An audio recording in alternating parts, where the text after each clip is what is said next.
ब्रह्मलीन सद्गुरु श्री नारायणगिरीजी महाराजांचे आशीर्वाद आहेत। पूजनीय महाराजांचे बाबांचे पिताश्री देखील या ठिकाणी पूर्णवेळ उपस्थित आहेत। ब्रह्मलीन सद्गुरु श्री नारायणगिरी महाराजांचा हा खरं म्हणजे सर्वांना लाभलेला आशीर्वाद आणि थोडंसं जाणीवपूर्वक हे बोलून जाईल। ब्रह्मलीन सद्गुरु श्री नारायणगिरीजी महाराजांनी मगाशी वैजापूरची मंडळी आल्यानंतर बोलताना चर्चा कानावरती पडली। त्यांनी सहज बोलून दाखवलं की रोज संध्याकाळी जेवण झालं की आम्ही बसतो आणि बसल्यानंतर सद्गुरु नारायणगिरीजी महाराजांचं स्मरण होतं।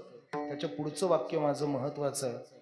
आणि नारायणगिरीजी महाराजांचं स्मरण झालं की आपोआप पूजनीय उद्धवजी महाराजांचं सरळ रेषेत स्मरण होतं। मग याच्यावरनं मला एकच वाक्य सुचलं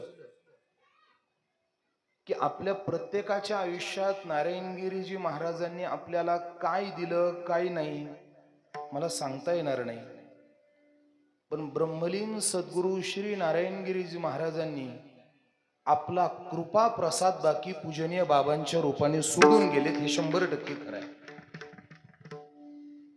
महाराजांनी त्यांच्या जीवनात जे कार्य केलं काय त्या कार्याचा शेष भाग त्यांनी त्यांच्या जीवनात जो उर्वरित ठेवला तो सगळा भाग आदरणीय बाबा पूर्ण करतायत। मी बऱ्याचदा आदरणीय महाराजांच्या समोरही आणि त्यांच्या पश्चातही ही गोष्ट बोलून गेलोय की आपल्या नगर जिल्ह्याचं हे फार मोठं वैभव आहे। आज महाराष्ट्रातला एक तालुका नाही, एक गाव नाही, एखादा प्रभाग नाही की जिथं पूजनीय बाबांचं कीर्तन झालं नाही, असा एक भाग शिल्लक राहिलेला नाही। असा महाराष्ट्रात नगर जिल्ह्यात अद्याप असा कोणताच कीर्तनकार झाला नाही की ज्याच्या नावे संपूर्ण महाराष्ट्राने हजेरी लावली। कुठेही कोपऱ्यात जा, कोणत्याही कोपऱ्यात जा, बाबांचं नाव सांगितलं की ते म्हणतं हो आमच्या गावात त्यांची सेवा। आणि तरी काही अपवाद राहिलेत तर ते अपवाद निमंत्रण तारीख न मिळाल्यामुळे राहिले हेही 100%। त्यांची धावपळ खूप होते म्हणून जाणं झालं नाही। आणि अशी एक भूषणावह व्यक्ती जी आज आमच्या सर्व तरुण कीर्तनकारांचं फार म्हणजे मार्गदर्शन तर आहेत पण फार मोठा आधार आहे। ज्यावेळी आपण श्रीरामपूर तालुक्यामध्ये जगद्गुरु तुकोबारायांचा सदेह वैकुंठ गमनाचा सोहळ्याचं नियोजन ज्यावेळी आम्ही सुरू केलं त्या नियोजनाची पहिली चर्चा महाराजांबरोबर झाली होती। पहिली चर्चा गुरुवर्य देवगडच्या बाबांकडनं आशीर्वाद घेतला आणि पहिली चर्चा। आणि आमची विनंती होती की तुम्ही बाबांनी किमान जागर किंवा जागरच्या अगोदरची एखादी सेवा, पण ते म्हणे नाही मला पहिल्या 2-3 दिवसातली सेवा द्या। का सुरुवातीचं वातावरण जरा नरम गरम राहतं, त्यात आपण आपलं करून घेऊ आणि वैभव गोळा झालं किंवा पंचक्रोशी बोलू। आपल्या माणसाची प्रतिष्ठा कशी राखावी एकदा त्यांच्याकडनं शिकलं पाहिजे। महाराष्ट्र माणूस जरी लागला तरी आपली माणसं कधी विसरायची नसतात। थोडं अगोदर बोलून जाईल, कितीही मोठं झालं तरी तुका म्हणे आता नाही अहंकार, हे त्यांचं जीवन आहे।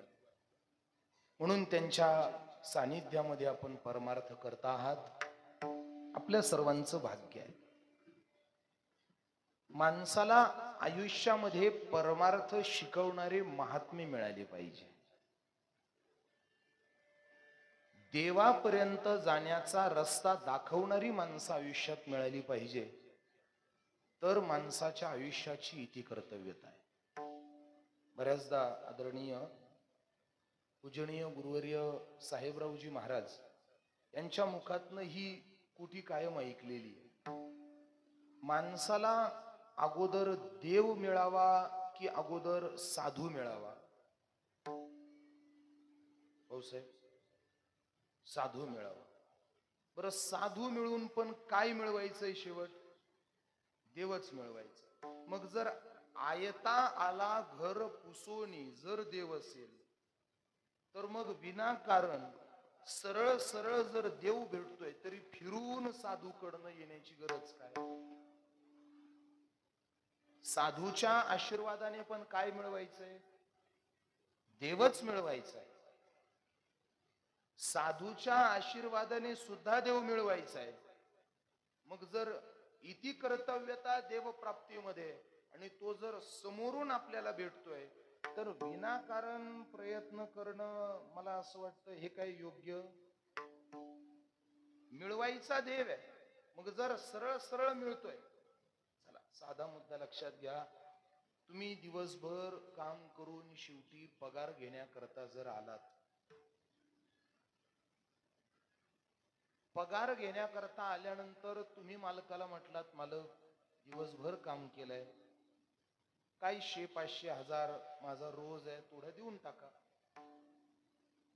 त्यावेळी मला आपल्याला एकच विचारायचं आहे, त्या मालकाकडनं पैसे मिळताना आपली काय भावना असावी? त्या मालकाने लगेच सरळ सरळ आपल्याकडे पैसे द्यावेत, की घरातल्या सगळ्या माणसांची परवानगी घेऊन येऊन मग पैसे द्यावेत? पगार सरळ सरळ मिळावा की सगळ्यांच्या घरातल्या सगळ्या माणसांच्या पाया पडल्यानंतर मिळावा? सरळ गोष्ट आहे, पगार सरळ पाहिजे. मग जर पगार सरळ मिळावा ही जर आपली व्यावहारिक अपेक्षा आहे, तर मग परमार्थामध्ये सुद्धा ही अपेक्षा जर सहज पूर्ण होत असेल, कोणताही प्रयत्न न करता जर देव मिळत असेल, तर काही अडचण आहे का? तुमचं काय म्हणणं आहे? कोणताही प्रयत्न न करता जर परमेश्वर आपल्यावर कृपा करण्याकरता तयार असेल, तर विनाकारण श्रम करण्यात कोणतं शहाणपण आहे? नाही ना. पण तरी सुद्धा हा अट्टहास आहे की अगोदर देव नको, अगोदर साधू मिळाला पाहिजे. का? कारण जर सरळ सरळ देव मिळाला तर माणूस तांत्रिक बनतो.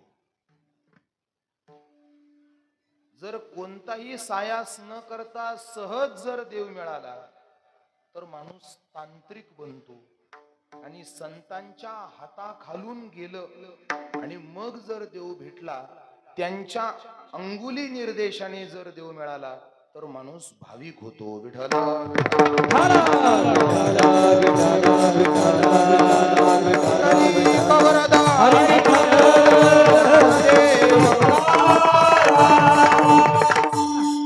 म्हणून भेटावा वाटत असेल तर साधू गरजेचा आहे.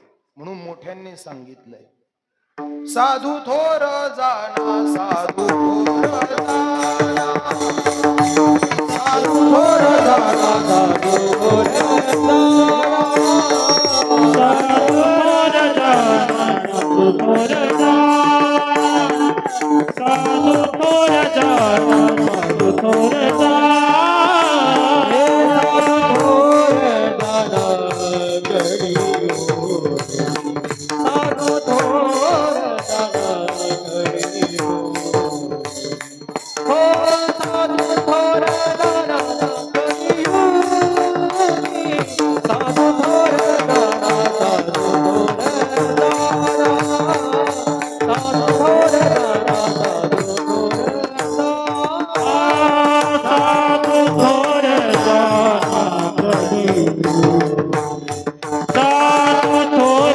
थोर जाना,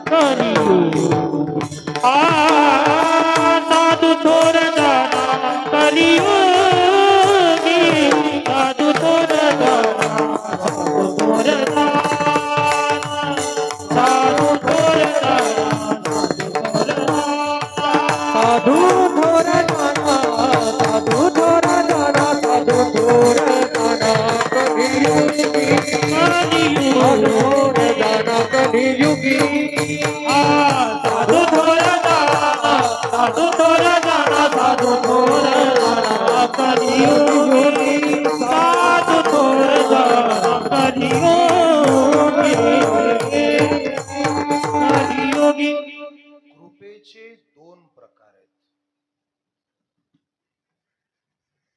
साधू थोर जाणणं गरजेचं आहे, कारण त्याच्यासारखी कृपा जगात कोणी करत नाही. देवाचा हिशोब जरा स्वार्थीपणाचा आहे. जरा हिम्मत करूनच बोलतोय, पण हे अनुमान सुद्धा त्याच्याच भाषेवरनं लावलेलं आहे. देवाचा हिशोब जरा स्वार्थीपणाचा असतो. देव काटेकोर व्यवहाराला पक्का आहे. तुम्ही त्याची भाषा पहा. अनन्याश्चिंतयन्तो मां ये जना पर्युपासते तेषां नित्याभियुक्तानां योगक्षेमवहाम्यहम्. जो मज होय अनन्य शरण त्याचे निवारिणी जन्म मरण. जरा विचार करा या भाषेकडे. तो म्हणतो जो मज होय अनन्य शरण त्याचे निवारी मी. याच्यावरनं हे सिद्ध होतं, जो मज अनन्य न होय शरण त्याचे न निवारी मी जन्म मरण. विठाला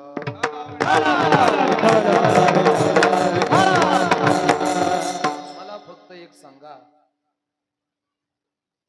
देवाचा हा श्लोक, ही भाषा, हे तुम्हाला परमार्थाच्या कक्षेतलं वाटतं का संसाराच्या व्यवहाराच्या कक्षेतलं वाटतं? जो माझ्याकडे येईल मी त्याची जबाबदारी घेईल, जो माझ्याकडे येणार नाही मी त्याची जबाबदारी घेणार. ही भाषा पारमार्थिकाची आहे की सांसारिकाची आहे? कोणाची?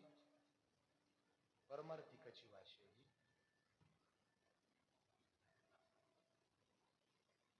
म्हणजे तुमच्या हिशोबाने काहीतरी दिल्यावर मगच भेटतं, हाच परमार्थ असा. तुमचंही चुकीचं नाही, तुमचंही बरोबर आहे. आजच्या काळात गुरु सुद्धा कीर्तनाच्या तारखेवर ठरला जातो. तुमचं तरी काय चुकतंय?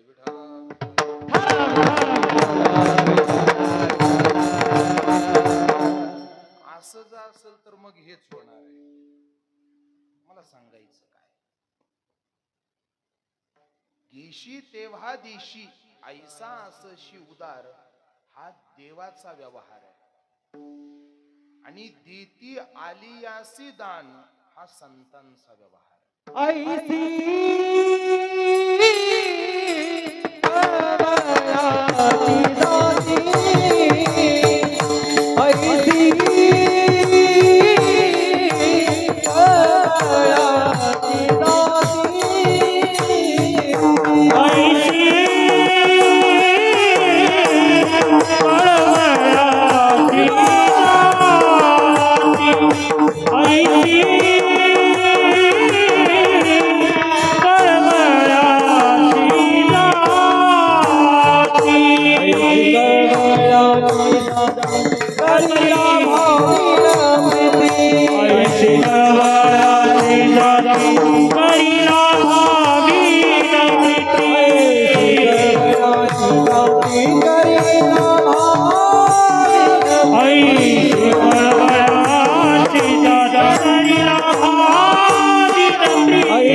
ऐसी कळवळ्याची जाती करी लाभावीन प्रीती. कृपा साधूच करू शकतो याच्यात तिळ मात्र शंका नाही, पण त्याच्यातही दोन प्रकार आहेत. दया दाखवणं वेगळं आणि कृपा करणं वेगळं. बऱ्याचदा दयेला कृपा आणि कृपेला दया समजण्याचा एक फार मोठा गोंधळ आपण करतो. साधूची दया हा वेगळा प्रकार आहे आणि कृपा हा वेगळा प्रकार आहे. जसं देवाची दया हा एक वेगळा प्रकार आहे आणि कृपा हा एक वेगळा प्रकार आहे. सर्वांना माहिती आहे,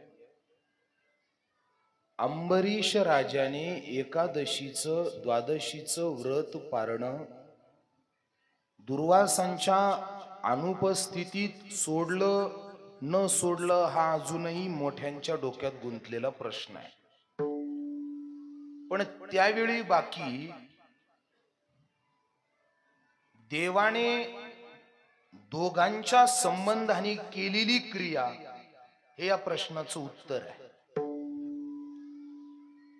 अंबरीश राजासाठी जे केलं आणि दुर्वासांसाठी जे केलं, सुदर्शनापासून दुर्वासाचं रक्षण केलं, ही दया आहे.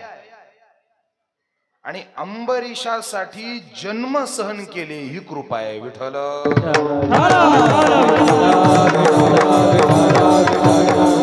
साधूचं सुद्धा अगदी असं आहे, साधूचं सुद्धा अगदी असं आहे. पण साधूच्या एका पारड्यात फरक आहे थोडासा. देव दया दाखवतो आणि कृपाही करतो, पण हिशोब पाहून. साधू दया करतात, पण साधूची दया सुद्धा कृपेपेक्षा कमी नसते. दया करणे जे पुत्रासी, तेची दासानी दासी. ही शक्ती आहे साधूची, की त्याची दया आणि कृपा ही अजूनही कळत नाही, कारण दोन्हीही एका कक्षेत आहेत. मला आपल्याला विचारायचंय, बाबाजी थावरेंवरती ज्ञानोबरायांनी जी केली ती दया की कृपा? ज्यांनी ज्ञानेश्वरी लिहिली ते मूळचे बाबाजी थावरे. उठवल्यानंतर सच्चिदानंदे बाबा आदरे लेखकू जाहला.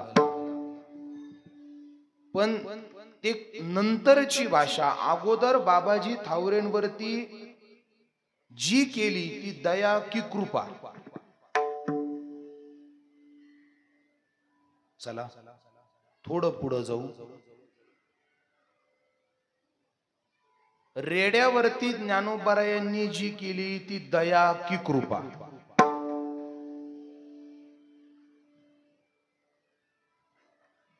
चला पुढे. विसोबावर ज्ञानोबरायांनी केली ती दया की कृपा?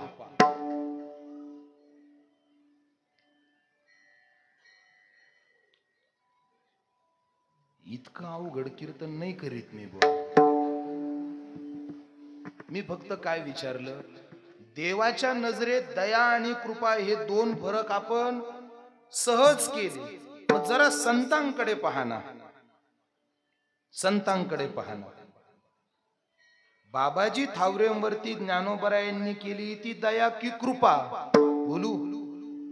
संतांनी दोनही पक्ष निर्विवाद सत्य करून दाखवले. कसे? ऐका. मेलेल्या बाबाजी थावरेंना उठवलं, ही त्यांच्यावर झाली दया. आणि गीतेच्या तत्वज्ञानाचा लेखक बनवला, ही झाली कृपा. पुढे चला, पुढे चला. रेड्याला बोलतं केलं, ही त्यांची दया. पण आपल्या हाताने त्याला समाधी दिली, ही झाली साधूची, ज्ञानोबरायांची त्याच्यावरची कृपा. आणि पुढचा जो मुद्दा मी आपल्याला सांगितला, विसोबा एवढा त्रास दिला, किती फार विस्ताराचं चिंतन आहे. काय दिला आपल्या सर्वांना माहिती आहे. जोळीतलं पीठ सुद्धा खाण्याच्या लायकीत ठेवलं नाही. इथपर्यंत अन्याय करून सुद्धा त्याला क्षमा करून मोकळं केलं, ही झाली दया. आणि इतकी इतकी उंची दिली की ज्ञानोबारायांना ज्यांनी त्रास दिला त्यांच्या दयेच्या जीवावर भगवंताचे प्रेम भंडारी नामदेव महाराजांचाही गुरु बनवून टाकलं, ही त्यांची कृपा. विठ्ठल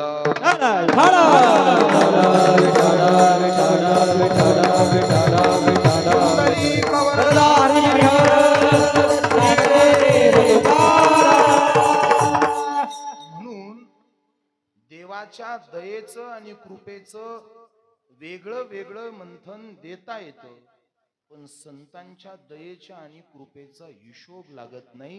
कृपाळू दान माझा ज्ञानेश्वर, कृपाळू दान माझा ज्ञानेश्वर,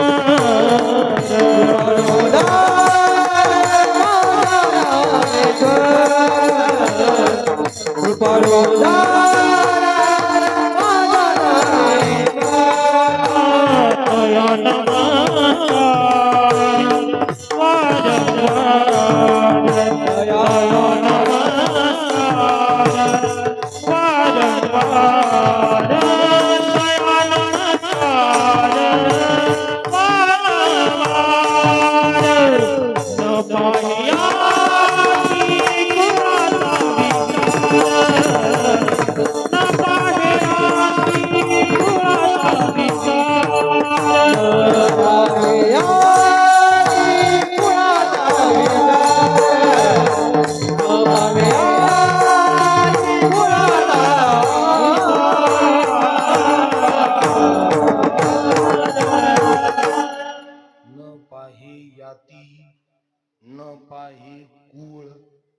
कसलाच विचार न करता मोकळ्या मनाने दया करतात, त्याला साधू म्हणतात. थोडं पुढे जाऊन बोलेल.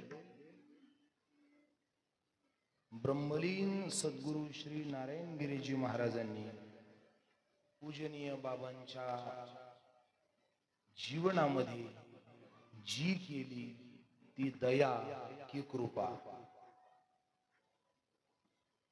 जरा हिम्मत करून बोलतो बरं का बाबा.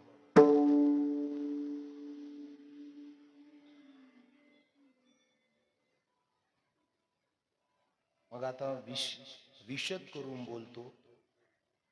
माझ्या वयाच्या अभ्यासाच्या अधिकाराच्या मानाने हा लहान तोंडी मोठा घास आहे, पण बोलून जाईल. ब्रह्मलीन सद्गुरु श्री नारायणगिरीजी महाराजांनी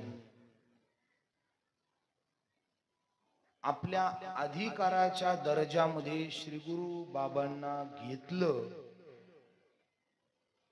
ही त्यांची दया. पण एवढा अधिकार संपन्न बनवलेला शिष्य श्री एकनाथ बाबांच्या निरोपावरनं नेवासकरांच्या पदरी घातला, ही आपल्यावरची कृपा, ही आपल्यावर केलेली कृपा. साधू याच्या करताच आलेले असतात.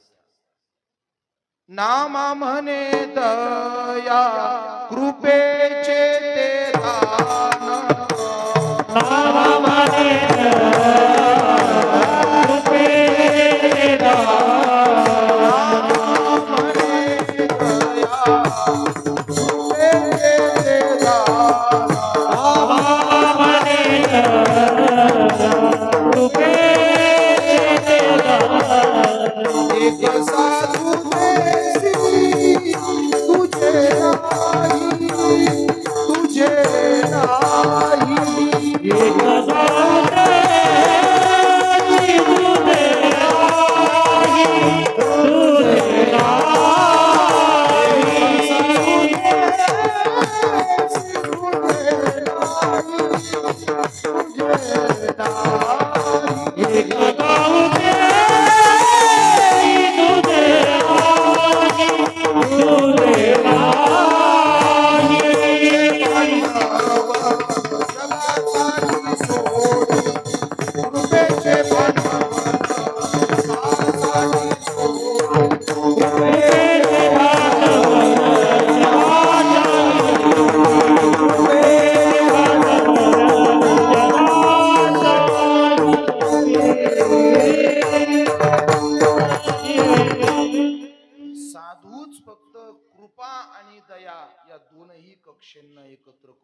आणि ही प्रथा ते थांबवत नाही. तुम्ही पहा, ही प्रथा ते थांबवत नाही. ती चालून चालून पुढे ते हिशोब ठेवण्याकरता येतात. तो हिशोब दाखवण्याकरता ते येतच असतात कृपेचा. जरा विचार करा, संत श्रेष्ठ निवृत्तीनाथ महाराजांनी जगाला कृपेचं दान दिलं. ज्ञानोबराय बोलतात, कृपा भांडवल सोडी हे देतात निवृत्तीनाथ महाराज. त्यांची ती पातळी आहे. यदक्षरम मनाख्येयम मानंदम मज्ज केवलम श्रीमन निवृत्तीनाथम इति ख्यातम दैवतम आश्रये.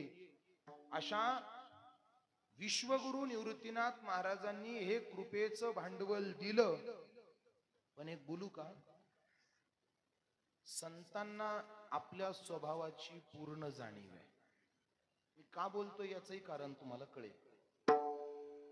संतांना माणसांचा स्वभाव हा मुळापासून माहिती आहे.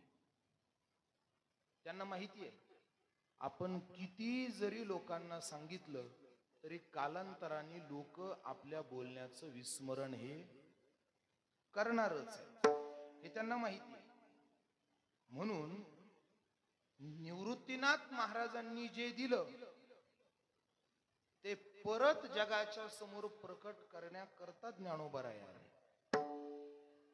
ज्ञानोबरायांनी आपल्याला दिलं, पण त्याचाही मध्यंतरीच्या काळात समाजाला विसर पडला. म्हणून शांती ब्रह्मनाथ महाराजांच्या रूपाने त्याला परत प्रकट करण्याचं निमित्त ठेवलं. आणि शांती ब्रह्मनाथ महाराजांनी जे प्रकट केलं कालांतराने त्याचाही विसर पडला. म्हणून जगद्गुरु तुकोबारायांना पुन्हा इथे पाठवलं आणि हे मोकळं करायला सांगितलं. ही त्यांची भाषा आहे. उजळावया आलो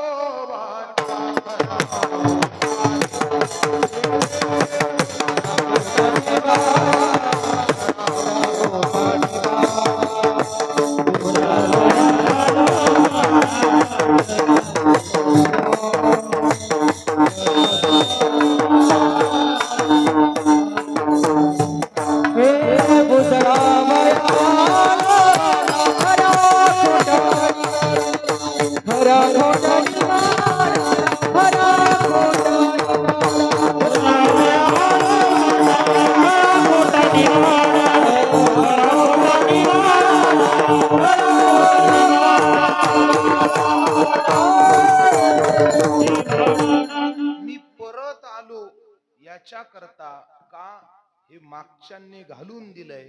पण याच्यावर जरा अंधार पडला होता. उजळावया आलो वाटा खरा खोटा निवाड. मग सहज विचारलं, महाराज अहो हे तुमचं सगळं खरं आहे, पण तुम्हाला इथं येणं हे इतकं सोपं वाटतं का हो?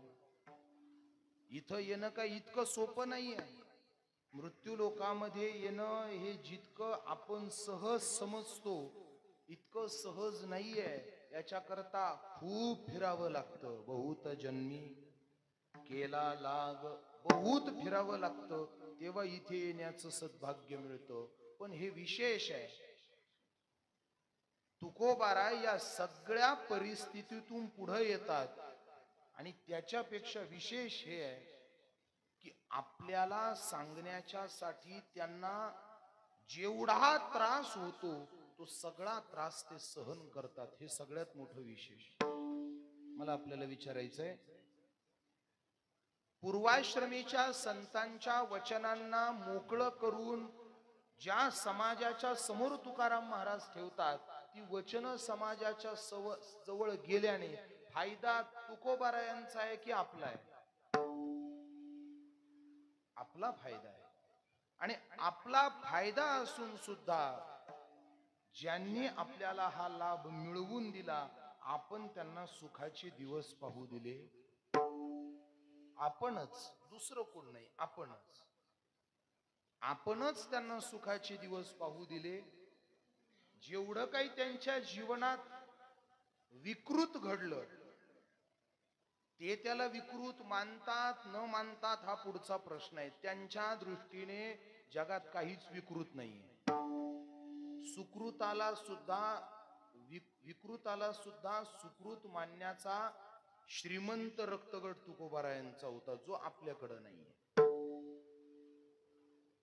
पण आपण जेवढं त्यांच्या जीवनात काय त्रास होतला विचार करा, एवढं सहन करून ते थांबलेत. याच्याकरता रक्तगट श्रीमंताचा असावा लागतो महाराज. हे धुळीत मिळालेल्या डीएनए असणाऱ्या माणसाचं काम नाहीये हे कोणाचं. याच्याकरता तुकाराम महाराजच लागतात. बरे झाले देवा निघाले दिवाळे बरे या. हे सगळं पाहणं तुम्ही, तो अभंग. वाईट झालेल्या गोष्टीला बरं झालं म्हणतात. हे कोणीही माणसाचं काम नाहीये. इथं साधं लॉटरीचं तिकीट नाही लागलं तर देणाऱ्यापासून देवापर्यंत शिव्या आहेत. तिकीट आपण घ्यायचं, पैसे आपण घालायचे, सगळं आपण करायचं. नाही लागलं तर देवाचीच माझ्या नशिबात पैसे द्यायची इच्छा. देवापर्यंत शिव्या आहेत आपल्या त्याच्यापर्यंत हिशोब जातो आपला. पण एवढं सगळं आयुष्याची उलथापालथ होऊन तुका म्हणे खातो आनंदाचे लाडू, ही भाषा बोलणं हे फार मोठ्या माणसाचं धाडस आहे. हे ऐऱ्या गैऱ्याचं काम नाही. बरं, इथपर्यंत नाही. लोक विचारतात, अहो महाराज हे सहन करता करता आयुष्य संपल, मरताल. ते म्हणतात, वाट कोणाची पाहतो मी, मरण माझे मरोनी गेले मज केले अमर. मी इथपर्यंत थांबत नाही. त्यावेळी विचारलं, अहो महाराज आयुष्यात कशाला तरी घाबरा, कशाला तरी घाबरा. एरवी कशाला घाबरत नाही, किमान मरणाला तरी घाबरा. ते म्हणे आम्ही मरायला घाबरत नाही म्हणे. का? मरण आमच्यावरती शक्ती टाकू शकत नाही. तू का म्हणे काळ आता करू न शके बळ, तो आमच्यावर बळ टाकत नाही. तो म्हणे, अहो महाराज आमच्या सगळ्यांवर काळाची सत्ता आहे.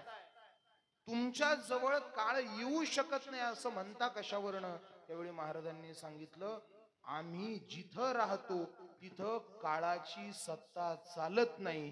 कुठे राहता? अभंगाचं पहिलं चरण. निरंजनी आम्ही बांधिले घर, निरंजनी आम्ही बांधिले घर, निरंजनी आम्ही बांधिले घर, निरंजनी आम्ही बांधिले घर.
जगातली कोणतीही शक्ती आमच्यावरती बळ दाखवू शकत नाही.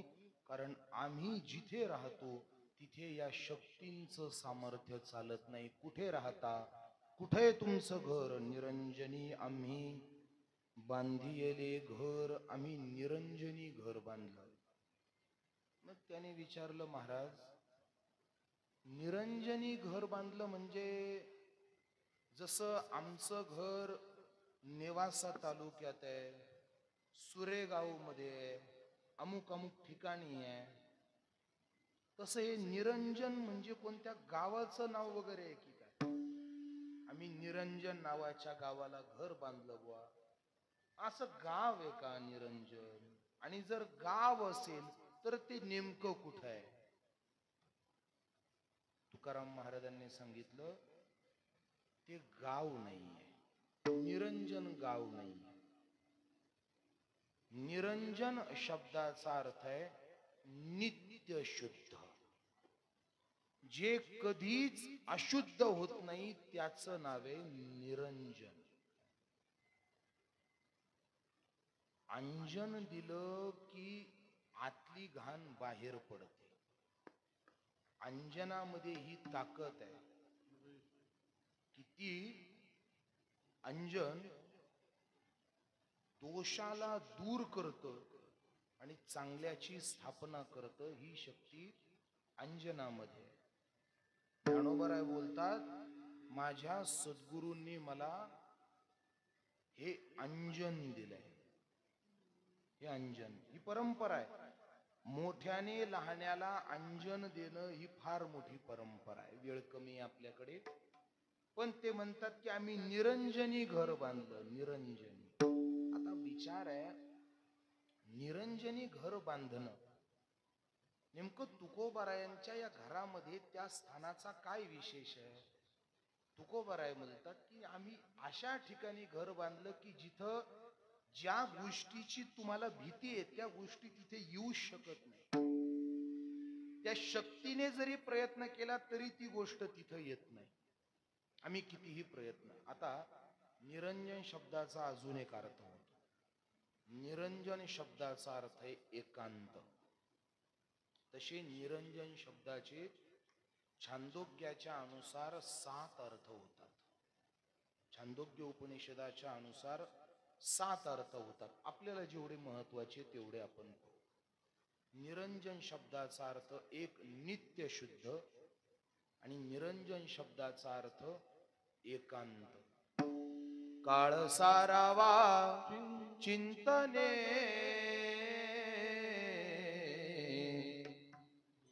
एकांतवासी गंगा स्नाने, देवाच्या पूजने प्रदक्षिणा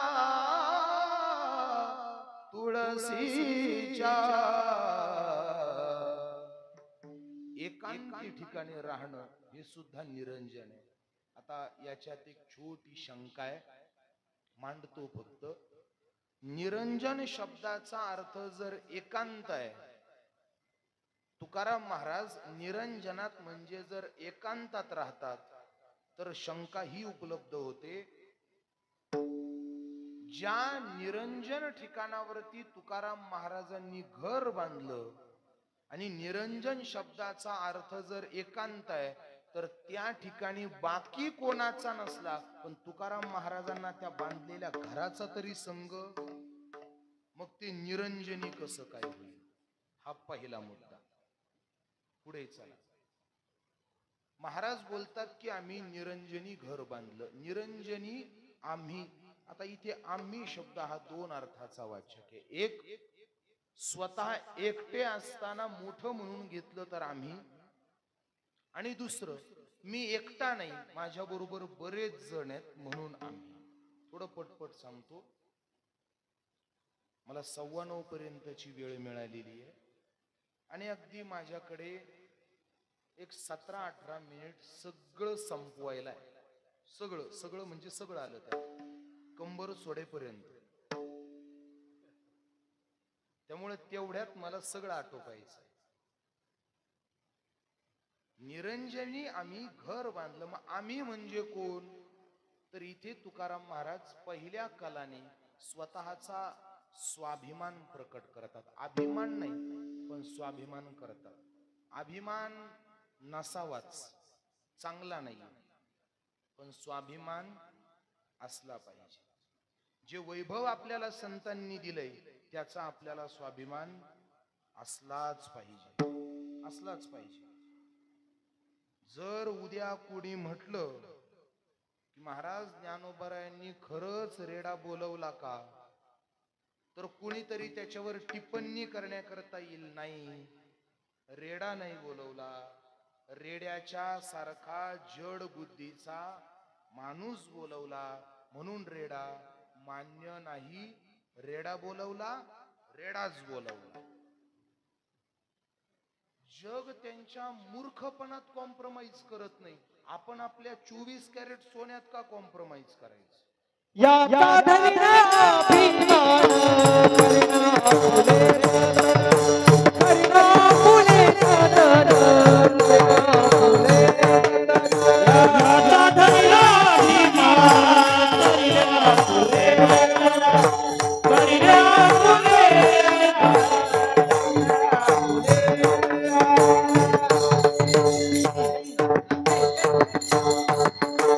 याचा धरीन अभिमान करीन आपुले जतन. हे सगळं काय? लोक काही म्हणतील. मेटे महाराज, कुणी कुंभाला नाव ठेवू, आपण लक्षच द्यायचं नाही. नाव ठेवणाऱ्यांना घरात किंमत सुद्धा नाहीये. त्यांच्या घरचं कुत्र सुद्धा त्यांना सन्मानानं भुकत नाही. आपण कशाला डोकं लावायचं? नाव ठेवणाऱ्याच्या घरचं कुत्र सुद्धा मानात त्यांना भुकत नाही. आपला कुंभ आहे, आपण केलाच पाहिजे. आणि खरं सांगू का, आपण करतोय म्हणूनच त्रास होतोय. आपण करणं हे आपल्या जिवंतपणाचं लक्षण आहे. आणि जर सोडलं तर आपण जिवंत असून मेलेले. विठ्ठल विठ्ठल. आपला स्वाभिमान आपल्याला असला पाहिजे. रेडा बोलवला, रेडाच बोलवला. भिंत चालवली, भिंतच चालवली. निर्जीवच चालवली. आम्ही पर्याय स्वीकारत नाही. सदेह वैकुंठाला गेले, कुणी काही म्हणू, इकडं वैकुंठाला गेलेच. आपण हे, मी तर कायम कीर्तनकार मंडळींना, माझी गुरुवर्य मंडळी, माझी नम्रतेची विनंती आहे, कुणी किती बोललं, आपण दर कीर्तनात रेडा बोलवलं हे सांगितलंच पाहिजे. दर कीर्तनात भिंत चालवली हे सांगितलंच पाहिजे. कुणी मानो न मानो, जोपर्यंत आपण बोलतो तोपर्यंतच हे सगळं चालणार आहे. आपण बोललं म्हणजे आपला ज्ञानोबारायांचा, आपण न बोलणं म्हणजे आपला ज्ञानोबारायांवरचा विश्वास कमी होणार. आधी आपला विश्वास पक्का पाहिजे. कीर्तनकारांनी जर विज्ञान बोलून बोलून जर सांगायला सुरुवात केली, नाही नाही असं नाही, चालवली भिंत, चालवली, बोलावला रेडाच बोलवला. ब्रह्मलीन सद्गुरु श्री नारायणगिरीजी महाराजांच्या जीवनात बाबांनी सहज लीलया काही गोष्टी केल्या, त्या सांगितल्याच पाहिजे. कुणी म्हणल हे कसं शक्य आहे? अरे तुम्हाला जमत नाही म्हणून तुम्ही मान्य करीत नाही. मी काय बोलतोय कळतंय ना? तुम्हाला जमत नाही म्हणून तुम्ही मान्य करत नाही. साधा विचार करा. वर्गातल्या अनेक विद्यार्थ्यांपैकी प्रत्येक विद्यार्थ्याचा एक आवडता शिक्षक असतो.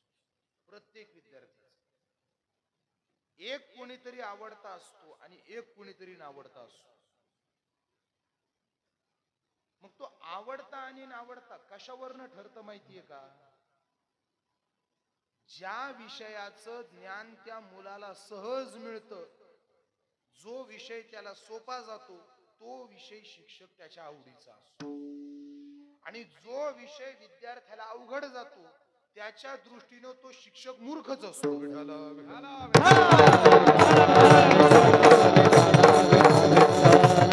लोकांना तुमच्याकडे ज्ञानोबाराय नाही म्हणून तुम्ही त्यांचं मान्यच करणार नाही, आमच्याकडे आहे म्हणून आम्ही करणार. मग इथे आम्ही हा शब्द स्वाभिमान वाचक सुद्धा आहे.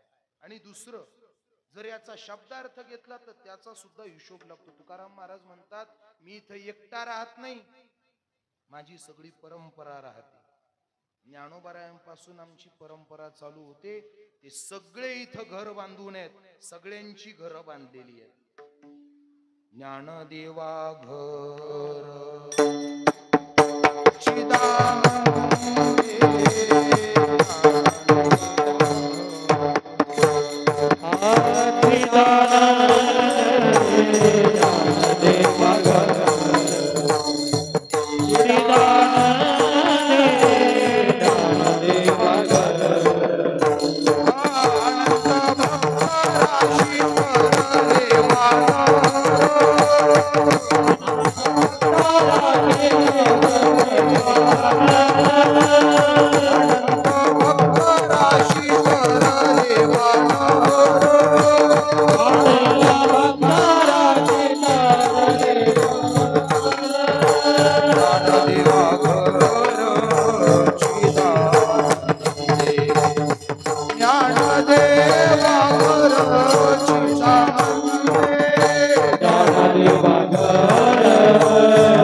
ज्ञानोबरायांनी घर बांधलंय. ज्ञानदेवा घर चिदानंदे. इथं ज्ञानोबरायांचं सुद्धा घर आहे. कुठे?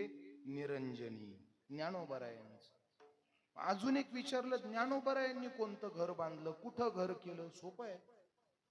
वैकुंठ भुवनी घर केले, वैकुंठ भुवनी घर केले, वैकुंठ भुवनी घर केले, वैकुंठ भुवनी घर केले. ज्ञानदेवानी रामकृष्ण, ज्ञानदेवानी रामकृष्ण,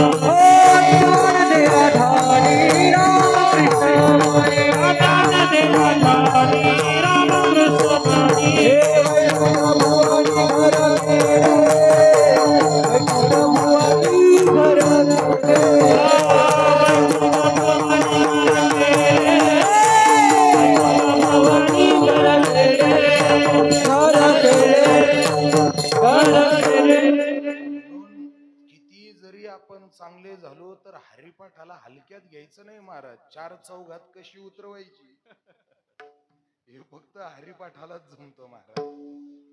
आमचं घर कुठं आहे? वैकुंठ भुवनी घर केले. पुढची परंपरा नामदेव महाराजांचं सुद्धा घर आहे. नामा म्हणे तया राहिलोसे ठाई, सुखाचे सदनी नित्य करी. आम्ही तिथं नित्य राहतो. परे उणी परते घर, तेथे राहू निरंतर. हे त्यांचं घर आहे. नाथ महाराजांनी सुद्धा घर बांधलंय. नाथाच्या घरची उलटीच खूण पाण्याला मोठी लागली तहान. आमच्या सगळ्यांची घर आहेत. म्हणून निरंजनी आम्ही निरंजनी घर बांधियले. आम्ही तिथं घर बांधलंय सगळ्यांनी. मग एक जणाने सांगितलं, महाराज अहो तुम्हाला तिथं सगळं अनुकूल आहे म्हणता, काळाची भीती नाही. मग तुम्ही घरात राहता म्हणून काळाची भीती नाही, पण कधीतरी घराच्या बाहेर याल की नाही? कधीतरी, आज नाही उद्या कधीतरी घराच्या बाहेर याल ना. बरं तुम्ही जरी नाही आले, तुम्ही किती म्हटले मी नाही, पण शेवटी तुम्ही मेल्यावर बाकीचे तरी तुम्हाला घराच्या बाहेर. तुम्ही जरी नाही म्हटले तर बाकीचे तुम्हाला घरात ठेवतील का? मग आपण कितीही सोडविना राजा देशीचा चौधरी, आपण कितीही बलवत्तर जरी असलो तरी शेवटी आपल्याला त्या घरातून, मग तुम्हाला कधीतरी त्या घरातून बाहेर यावं लागेल ना. ते म्हणे आम्ही कधी घराच्या बाहेरच येत नाही, कधीच घरात बाहेर येत नाही. आम्ही तिथे त्या स्वरूपात राहतो. निराकार निरंतर राहिलो से. अहो काय तुकाराम महाराज, अहो एका जागेवर माणूस जास्त वेळ नाही राहू शकत. फार तर फार तास, 2 तास, 3 तास. कीर्तनात माणूस किती वेळ बसू शकतो बरं खरं सांगा? फार तर फार एक 5-5.5 तास. फार तर फार एक. बरं आश्रमात आहे म्हणून 6 तास. काही म्हणतील याला पहिलं इथून काटवा. किती वेळ एका जागेवर माणूस राहू शकतो? अहो, आपण कष्टाने बांधलेल्या घरात सुद्धा माणसाला जास्त वेळ राहवत नाही. मग तुकाराम महाराज, अहो, 1 दिवस, 2 दिवस, 10 दिवस, महिनाभर, वर्षभर, 10 वर्ष, फार तर फार एखादं तप पूर्ण करा, 12 वर्ष, कधीतरी तुम्हाला बाहेर यावं वाटेल की नाही? तुकाराम महाराज म्हणतात, मला मुळातच त्या घरातून बाहेर यावं वाटत नाही. काय बोलता तुकाराम महाराज? अहो, काहीतरी गरज पडेल तुम्हाला, काहीतरी आवश्यकता पडेल. ते म्हणे, तिथं आम्हाला कशाची गरजही नाही, कशाची आवश्यकताही नाही. का? कारण जे आमच्या करता पाहिजे ते तिथे भरगच्च पडलेलं आहे म्हणे. जे आम्हाला आमच्या परमार्था करता पाहिजे ते तिथे मुळातच इतकं आहे की आम्हाला तिथून बाहेर येण्याची गरजच नाही. गरज नाही. किमान नाही तिथं बाहेर गरज म्हणून, नाही तर किमान हौस म्हणून